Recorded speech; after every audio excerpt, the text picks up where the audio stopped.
Olá, meus queridos, estamos de volta para continuar aqui o nosso estudo sobre o livro de Jó.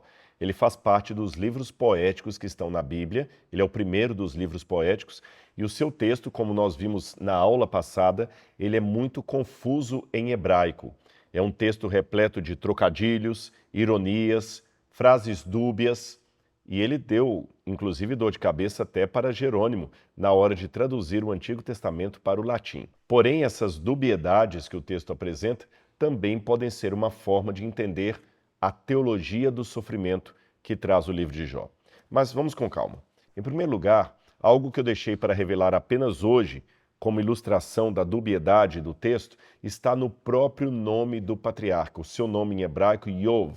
Yov em hebraico, ou Yob em grego, é um nome de significado muito obscuro, até dúbio. Alguns acreditam que Yov viria da palavra Iv, que significa regressar, arrepender. Então entendem que Jó seria aquele arrependido. Outros pensam que Jó poderia vir de uma raiz sumeriana com o sentido de aquele que foi perseguido. E há ainda alguns especialistas em hebraico, como foi o caso de Albright, que acreditam que o nome Jó significaria uma pergunta irônica: onde está o meu Deus? Onde está o meu Pai? Este seria o sentido de Jó. Bom, seja qual for a opção escolhida, que o nome significaria onde está o meu Pai, onde está o meu Deus, o arrependido, o que é perseguido, qualquer uma dessas opções mostra que o nome está intimamente entrelaçado com a própria trama do seu livro. Agora vamos com calma. Vamos analisar esta reunião que houve no céu e que mostra, de fato, todo o divisor d'águas entre um Jó que era próspero, feliz, bom pai, bom marido, e o Jó que se torna um homem que está no meio da lama, no meio dos cacos de barro, repleto de doença, sendo reconhecido como um maldito de Deus. Vamos lá. O livro de Jó, capítulo 1, versículo 6, diz assim: Num dia em que os filhos de Deus vieram apresentar-se diante do Senhor, veio também Satanás entre eles. É possível que na tradução da Bíblia que você tem aí, a palavra Satanás esteja com letra maiúscula, representando um nome próprio, correto? Só que deixe-me dizer que essa tradução está errada. Por quê? Vamos com calma.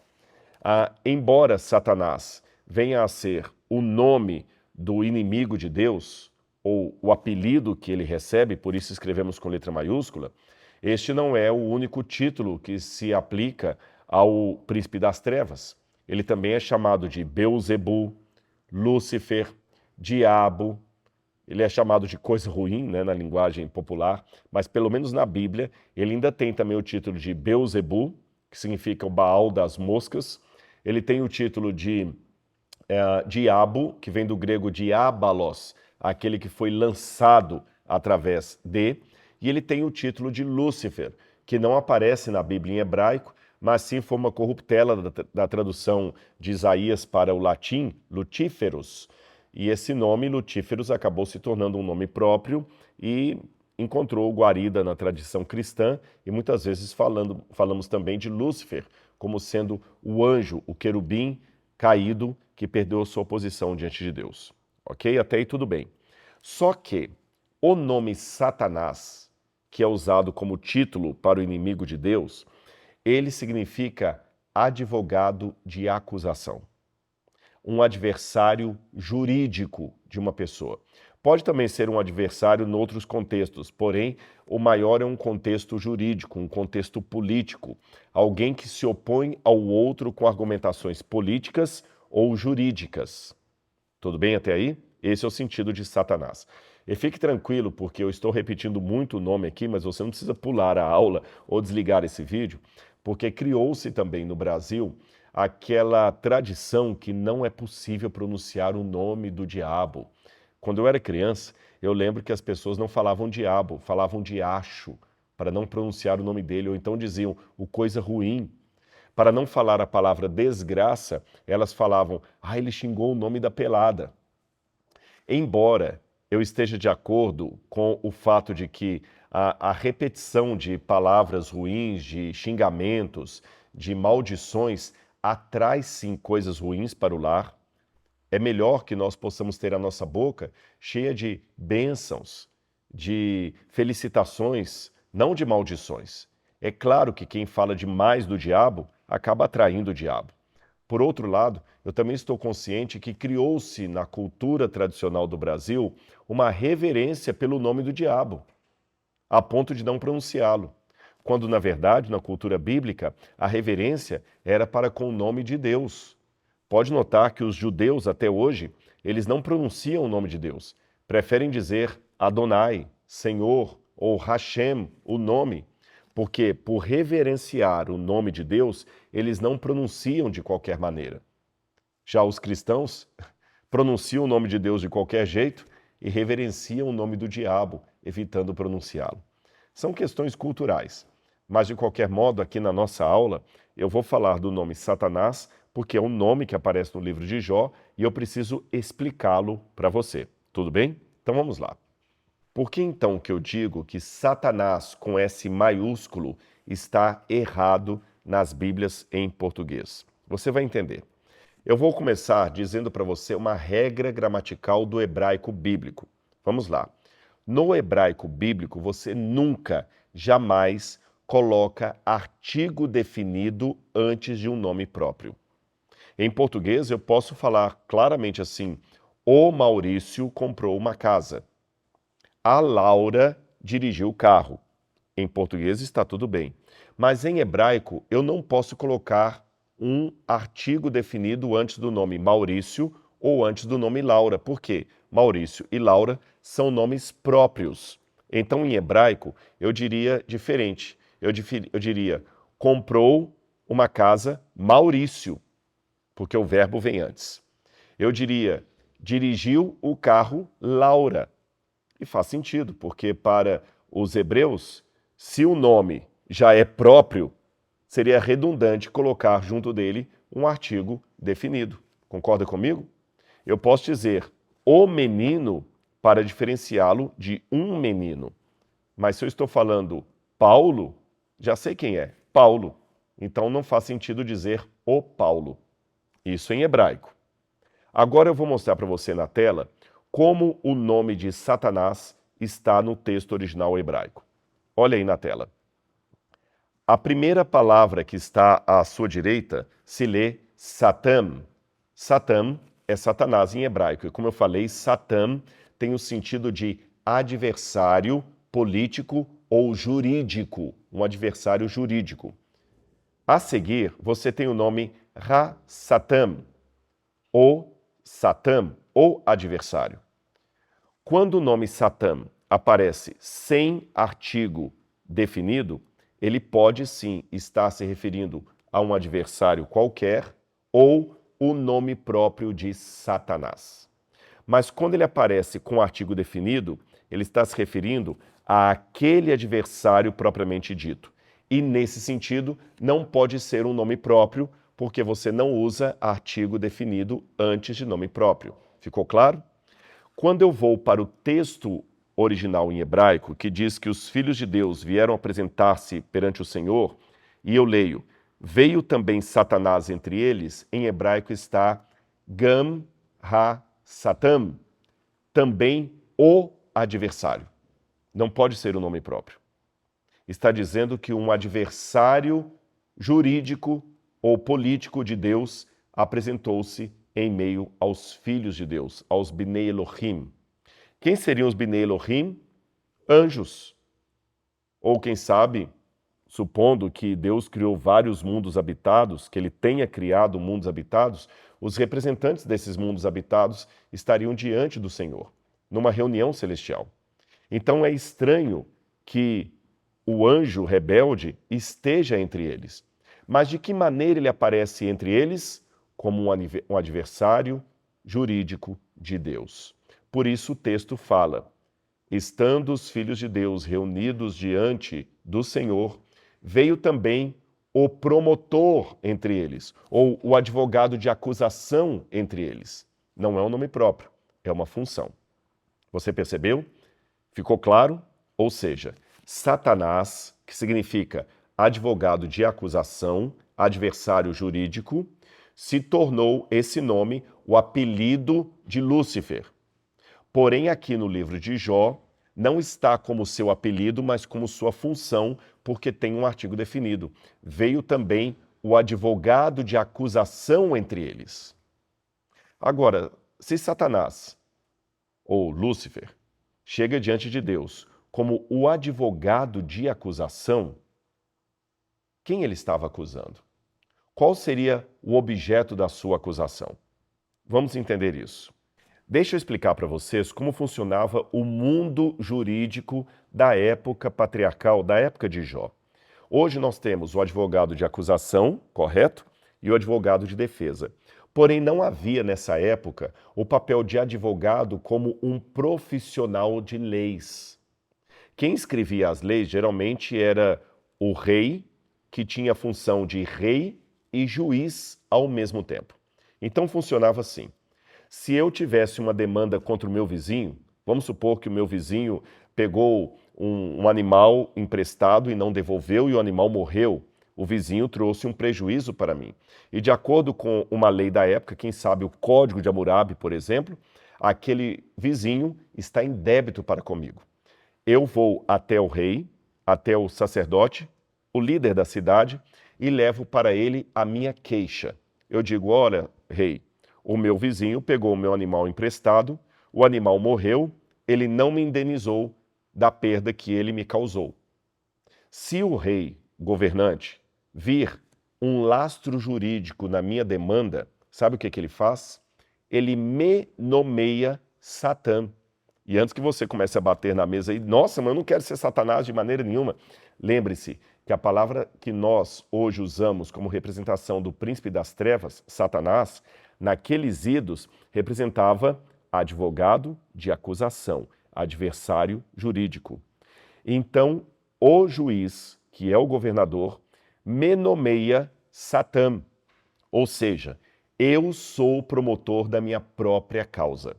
Hoje, se eu tenho uma demanda legal contra alguém, eu contrato um advogado para me representar diante do juiz. Mas no tempo do Antigo Testamento, você representava a si mesmo diante do juiz. E o juiz é que faria o papel de condenador ou advogado de defesa da outra parte. Condenador no sentido em que o juiz poderia reconhecer a sua causa e punir o outro. Ou advogado de defesa, porque o juiz poderia ver que o outro realmente devia a você apenas uma vaca e não um rebanho inteiro, como você solicitou, e demandar que ele pague apenas a vaca, ou quem sabe até mesmo inocentá-lo se perceber que as provas não são tão contundentes do lado de quem está apresentando a acusação. Então, diante de um tribunal, nós teríamos os seguintes personagens: o juiz, que era ao mesmo tempo o rei e sacerdote da cidade, o advogado de acusação, que era a própria pessoa que se sentira legalmente lesada, e a outra parte, que era aquela que estava sendo acusada. Ficou claro? Agora, quando Satanás está ali, no papel de advogado de acusação, ele está levando uma causa perante Deus. Logo, ele é aquele que se sente lesado, aquele que se sente prejudicado. E qual seria o motivo do seu prejuízo? Deus pergunta para ele, em Jó capítulo 1, versículo 7. Então o Senhor perguntou a Satanás, de onde você vem? Isso aqui é uma expressão idiomática de Jó, que está dentro daquela lista de frases, como eu falei, dúbias, irônicas, de duplo sentido. Quando Deus pergunta de onde você vem, no hebraico você tem Vayomer Adonai, Mi Yain Tavo. De onde você vem, literalmente, significa de maneira irônica, o que você está fazendo aqui? Em outras palavras, eu estou com representantes de todo o universo, os Bnei Elohim, os filhos de Deus. Você já perdeu seu cargo há muito tempo, não tem o direito de estar aqui. Então Satanás responde a Deus com outra ironia. Eu não tenho credencial para estar aqui? Quem disse que não? Olha a resposta irônica de Satanás. Satanás respondeu ao Senhor: de rodear a terra e passear por ela. Mas, literalmente ele diz, de perambular aqui e acolá, passeando pela terra. Esta expressão quer dizer, ninguém se opõe ao meu reino. Essa ideia de passear pela terra, ela é semelhante àquela ideia de Davi, quando ele passeava pelo seu palácio à noite, quando ele viu Batseba tomando banho. Ou também quando o livro de Gênesis diz que Deus passeava pelo jardim na viração do dia, quando viu que Adão e Eva haviam cometido pecado. A ideia de passear pelo território significa literalmente verificar se está tudo bem na minha propriedade. Aí você entende a ação de Davi de passear pelo palácio, a ação de Deus de passear pelo jardim. Os reis, de fato, tinham esse costume. Eles, quando queriam saber como estava a situação no seu reino, eles mandavam emissários que caminhavam pelo seu reino, pelo seu território, passeavam, andavam aqui e acolá. Às vezes, o próprio monarca se disfarçava de plebeu e andava no meio do povo, na feira, como se estivesse realmente perambulando, na feira, no bar, na taverna, no comércio, para ver o que as pessoas estavam dizendo a respeito dele. Eu fico até imaginando a cena, o rei disfarçado numa taverna, enquanto um homem está bebendo vinho, ele puxa um assunto político e pergunta, o que vocês acham do monarca?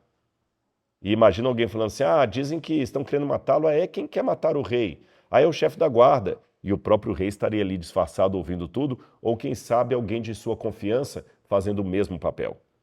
Então, quando Satanás diz que ele vem de perambular pela terra, de passear por ela, é como se dissesse, eu sou o rei desse mundo, e ninguém se opõe ao meu reinado. De fato, Jesus vai reconhecer no Novo Testamento que Satanás é o príncipe deste mundo, mas ele não tinha participação com Cristo. Em que situação que ele poderia ser o príncipe desse mundo? Ora, eu imagino que ele tenha argumentado usando as guerras, o ódio, a discriminação, a violência, como evidência clara de que quem era o rei desse mundo era ele, e não o Criador. Afinal de contas, quem é o príncipe das trevas? Quem é aquele que mente desde o começo? Quem é aquele que é o pai da mentira? Quem é aquele que gosta do desdém, do sofrimento? Não é Deus, é o diabo. Se o mundo está repleto dessas coisas, de desdém, de sofrimento, de violência, de guerra, de conflito, quem, afinal de contas, está governando por aqui? Sou eu. E por que o diabo tinha o direito de estar ali no céu se ele havia sido expulso do céu? Quando você estuda legislação, a filosofia do direito, você começa a perceber que há algumas coisas que não são morais, porém elas são legais. Muitas vezes o juiz até admite que não é moral que aquele sujeito ganhe aquela soma de dinheiro enquanto o outro fica sem nada. Porém, perante a lei, ele tem que dar ganho de causa para aquele sujeito, porque o outro não tem papelada, não tem documento, não tem assinatura, confiou na palavra do outro. Ou seja, há demandas jurídicas que não são morais, mas elas são legais, estão de acordo com a lei. Você percebe? Não seria moral a presença do diabo no céu. Mas uma vez que Adão e Eva, ao comerem do fruto proibido, entregam para ele a jurisdição do planeta, passa a ser legal a sua presença como representante do planeta Terra. Só que o fato dele ter que brigar por seu status entre os outros filhos de Deus indica que ele estava se sentindo, de certa forma, lesado. Como se Deus não quisesse admitir que ele era o representante do planeta Terra. Por isso que ele leva uma causa perante Deus e apresenta-se como Ha-Satan, como o adversário, como o advogado de acusação. Lembrando que, de acordo com o direito da época, o advogado de acusação é o próprio indivíduo que se sente lesado, ele então traz a sua demanda perante Deus. Estou me sentindo lesado. Por quê? Porque eu sou representante da terra e o Senhor não reconhece isso. Então havia ali uma disputa jurídica. E se você perceber, nesse âmbito da conversa, do diálogo, quem seria o acusado? Jó, você respondeu? Não. O acusado é o próprio Deus. Jó é o motivo da demanda jurídica. Jó é o objeto da disputa. Porque quando ele diz para Deus, eu tenho o direito legal de estar aqui e o Senhor não o reconhece, o Senhor não está me dando aquilo que me é por direito, a terra. Então Deus responde a ele, você já viu o meu servo Jó? Quando Deus responde, você viu o meu servo Jó, está entrando num debate jurídico. O diabo arvorava para si o senhorio da terra, mas Deus respondia, não, nem todos estão aceitando que você é o dono da terra. Enquanto houver pelo menos um ser humano que resiste ao seu domínio, você não pode dizer que é o dono do planeta. O meu servo Jó não aceita você como seu Deus. O meu servo Jó oferece sacrifícios a mim.